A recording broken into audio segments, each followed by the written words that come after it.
Hi, I'm Gary Hall Sr. at the Race Club, and I'd like to welcome this morning Dennis Pursley, who's the head coach of British Swimming. Dennis, it's nice to have you down in the Keys. Well, it's great to see you again, Gary. Thank you. I just wanted to talk to you a little bit about the state of British swimming. We have a little more than a year and a half left to the Olympics in London, and I think the whole world's getting excited about the Olympics there. It's been a long time since 1948, the last Olympics held in London. That's right. And we're all anticipating that it's going to be a great Olympics. But coming off of 2008, Britain had, I think, its best Olympic performance that I can recall, maybe ever, or going way back. And at that time, you came in and took over as head coach of British Swimming, and I think the expectations are probably very high for 2012 in your hometown. But first, let's start with some of the recognized now stars of British swimming. We've got Rebecca Adlington. We've got several others that are really up and coming. Give us kind of an idea of how they're doing and where do you see them and how they do in a year and a half at the Olympics. Well, Gary, I've just been very impressed with the coaches and the athletes in the programs in Great Britain, and sometimes I feel like I'm just along for the ride. They are very focused and working hard, and we have great hopes that it will be an exciting Olympics for us, and hopefully the even top 08 is the most successful Olympics in the history of British swimming. But of course, you have to have keep the swimmers healthy and injury free, and those are, I think, the biggest challenges. But we certainly have the coaches and the talented athletes and the commitment that we're looking for to get results relative to the success that we've had in the past, comparable or better than what we've seen before. Besides Rebecca, Dennis, who are some of you think your up and rising stars that you would like to see do well at this point? Well, you know very well, Gary, that 18 months from in one perspective is just it'll be here before we know it. But from another perspective, there's a lot of things that can change over that period of time. So, you know, I never like to try to make any predictions, but just as far as where we are now, we've got a couple of swimmers who have kind of climbed the ladder and positioned themselves real well. A young girl, Lizzie Simmons, who ended up ranked #1 in the world this past year in the 200 backstroke. Another very hard-working 400 IMer, Hannah Miley, that ended up #1 in the world, and Gemma Spofford, who actually trains here in Florida, is the world record holder, was the world record holder, and broke the world record in the '09 World Championships, and so. And there are other swimmers as well that are kind of positioning themselves to be contenders for the podium in London. So it is exciting for us, but a lot of things can happen between now and then, and as everyone else is, we're hoping that they're good things. But you mentioned all women, and you know sometimes things happen coincidentally, but the women's British team seems to be excelling more than the men's team. Is there any reason in your mind for why that's happening? Well, you know, I think maybe the women can, in some cases, get to the top of the ladder maybe a little bit quicker than the men. Actually, it surprises a lot of people when I say that if you look at the depth, look at the top 25 in world rankings, we really have more depth on the men's side than we do on the women.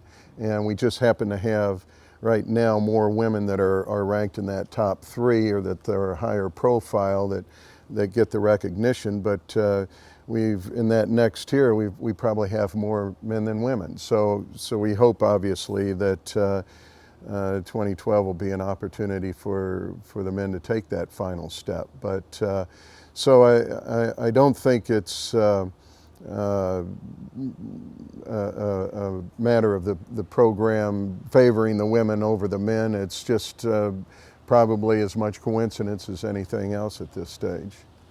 I don't want to put you on the spot, but have you made any predictions or goals for the numbers of medals that you'd like to see Britain win in the 2012 Olympics in swimming?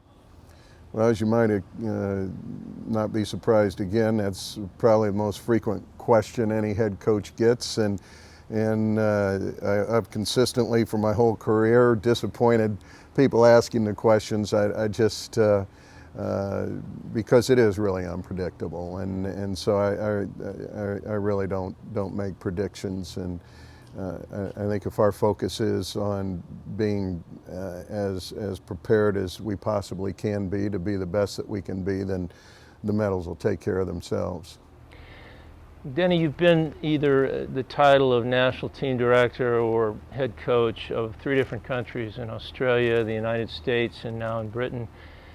Share with us a little bit of your insight into the differences of swimming, the approach of swimming, and how each country is focused on trying to improve their sport. And what are some of the good things and the bad things you see in each country? Well, as you would expect, they all have their strengths and weaknesses. And I think what I'm trying to do in Britain is maybe bring some of the strengths from the U.S. and Australia to the British program and capitalize on the strengths that they already had in place. And I think there's probably a lot more similarity between the U.S. and Australia than Britain, and I think it's probably to a large degree attributable to just the numbers that are involved and the level of competition. There's a very strong, as you know, team focus in Australia and in the U.S.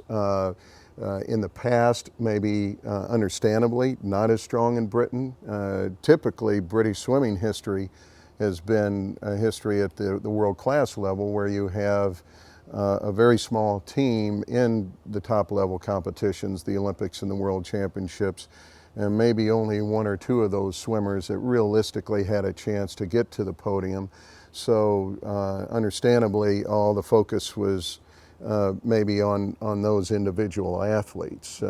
Now Britain has evolved to where we have a large team, and we've got a significant number that realistically can get to the podium. So it's new and different for them, and to kind of shift from that individual focus to the team focus, I think is, and still maintain the benefits and advantages, obviously, of the individual focus, but try to combine the best of both worlds, I think is the challenge, and one that I'm trying to be involved with. Let's talk about the financial support, comparing each of those 3 countries. Obviously, they're very different size countries, and the history is different, but how do you find the level of financial support today in the UK compared to the US and in Australia for the swimmers or the swimming program? Well, the funding for the British team comes primarily through the lottery over there, and it's very generous relative to what is available to other swimming countries. But probably the cost of establishing a competitive program at the highest level is greater as well to compensate for that. And the reason I say that is for many years Britain was disadvantaged in the sense that there were really very few, if any, training environments that could offer the pool time and the lane space and so on that the athletes need to fully develop their talent and potential. And there just wasn't the money in the club programs or the local city councils or to be able to establish and support and maintain those types of training environments. And so a big portion of the generous funding that we do get is now committed to that. And one of the new developments that I think is, besides the work of my predecessor, Bill Sweetenham, and my counterpart currently in British swimming, Michael Scott, those two guys, their efforts and the establishment of 5 high-performance training centers around the country has really enabled British swimming to leapfrog in the hierarchy there, I guess, of world swimming, and be a contender for one of those top 3 spots in world swimming. Is Britain unique in that it's being supported by the lottery? I'm not aware of other countries where they have that financial support. Yeah, I'm not aware of other countries either, Gary. There may be someone else out there, but I'm not aware of that. Well, it's certainly some good food for thought for this country, because there's lotteries now, I think, in almost every state. But the last question, Dennis, we're really coming quickly to the Olympic Games, and I think it would be interesting for all of us to hear from your perspective how London is preparing physically with the facilities, particularly the swimming facility, and what the general feeling and ambiance is in London right now toward the Olympics. Well, Gary, it's all positive, a lot of excitement.